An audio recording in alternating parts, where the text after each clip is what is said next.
7:33 on the Talk of the Town. Talk 100.7 FM. It's 72 right now at our Canal Park location. Can't really tell it was sprinkling. Mark, you said it was... a little bit when I came in. Yeah, a little bit.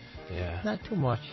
Well, we'll get back into it. We got about, 8 minutes or so with Congresswoman Claudia Tenney. She's on the phone line joining us a little early this morning. We wanted to make sure we have the time.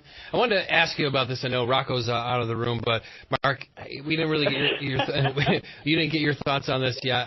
But just reacting to something that's in the news, this idea of a federal judge in Seattle with a temporary restraining order late yesterday to stop the release of the blueprints on these untraceable, undetectable, 3D printed plastic guns.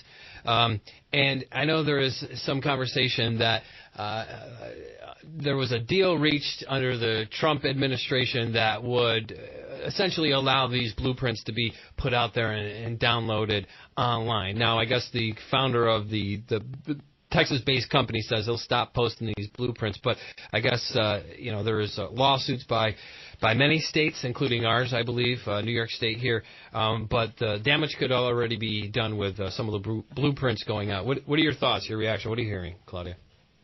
I don't know a whole lot about it, but first let's look at I think one of the issues is that they have to put serial numbers on these, just like you would with any manufacturing, especially with guns being regulated anyway.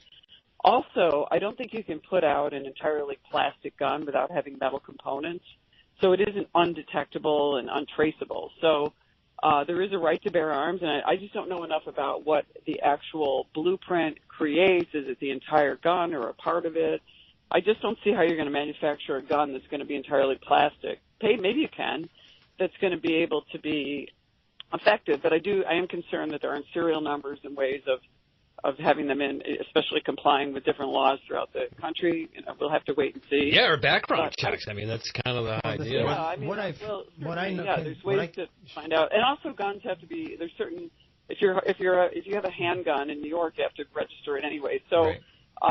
I think that this is something that has got to be looked into. I haven't even seen the lawsuits, but I would like to see more about it. I want to jump into something though that I think you guys were talking about beforehand, just to highlight, and that was you were going into a very long conversation before I got on about term limits. Mm-hmm.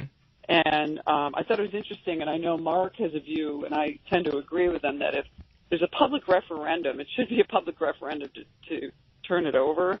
But I'm a member of the Term Limits Caucus in Congress, and I'm also a co-sponsor of the Thomas Jefferson Public Service Act, which is an interesting way of imposing term limits. Since we're trying to get it constitutionally changed, this would actually do term limits. If we can't get the Constitution changed, what it would do is say that any legislator who serves more than 2 terms in the Senate or 6 two-year terms in the House of Representatives, at the end of that term, if you get reelected, you only get $1 as your salary, and you don't receive any more benefits. And I think that's one way of imposing term limits.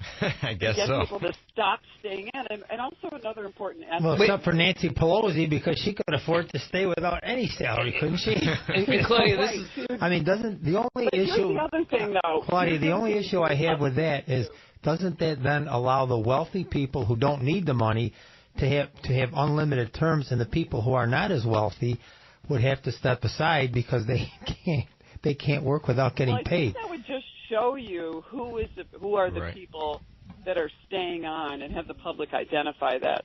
But the other thing is the Republicans, unlike the Democrats, actually have term limits on leadership of committees and chairmanships. They do not have that on the Democratic side, which is why you see chairs of these committees go on for decades. They never get out. In the federal government? government? Something we do. We impose that on the House side. You can only serve 3 terms as a chair of a House, which is why you see us always getting new chairmanships coming up.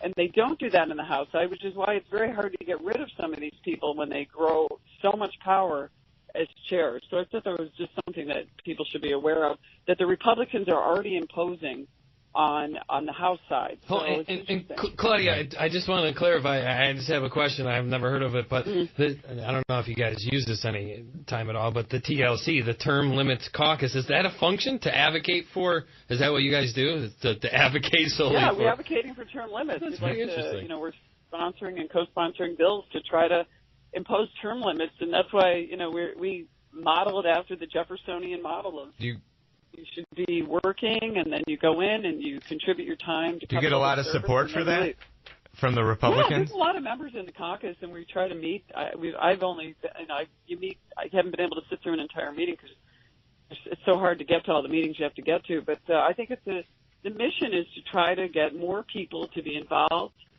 in government, and more people, getting in, moving on, going back to their jobs, and getting some fresh blood in there all the time. That's what we're trying to do. We have some of these fossils that have been there forever.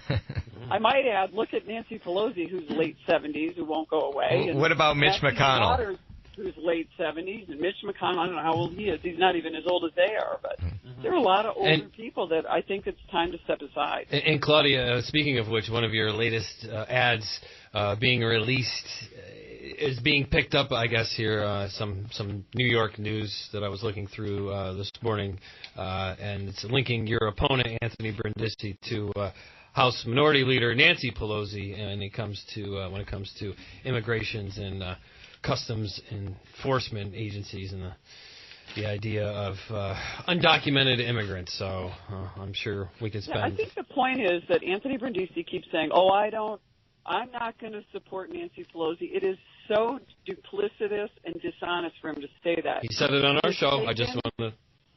We asked him the question. Donations from her. Maximum. Do you really think Nancy Pelosi would be spending millions of dollars on Anthony Brindisi's campaign if she really believed he wasn't going to support her? It's a political ploy that many Democrats across the nation are employing. They're saying it just because they know people don't like Nancy Pelosi. They don't like what she stands for. And so it's politically expedient to say it. But if you really believe it, then send the money back, give the $14,000 back that she personally gave to him out of her own account, and give the money back, the millions of dollars that she's spending out of her personal PAC for him. Give that money back and don't take it if you really want to be honest. I mean, that's to me. Don't sit there and say, I'm not going to support her. Of course he's going to support her, and of course he supports her agenda. If he didn't, she wouldn't be running so much money for him. Congresswoman Claudia Tenney joining us each and every Wednesday here on the Talk of the Town. We did a little early here this morning, but we'll let you go. We know you're busy, and we'll do it again next week. So much. You got it. Thank you. Appreciate it. Thanks. Here we are, August 1st already. Boy, flying through. Look at it raining out there. It's a nice gloomy day. Did I have my windows up, Rocco? Can you tell? I can't really see. Your sunroof's open. I wanted to ask her, and we can address this later, but I don't know if you heard that the Koch brothers, who have traditionally backed Republicans, are now at a war with Trump. Hold on. Right. Here. Touch on that later. I think Claudia might be still on hold, so we got to go to the break, but maybe you could talk to her. I'll put her on hold. Is she back on? Yeah, hold on. No, you talk to her off the air quickly. Okay, sure. We're going to go to the break. CBS, the Money Watch, the AM report coming up right here on the Talk of the Town. Stay tuned. CBS Money Watch. The U.S. and China are reportedly discussing a new round of negotiations on trade. That's according to a Bloomberg News report. The talks would be aimed at preventing the two nations' trade battle.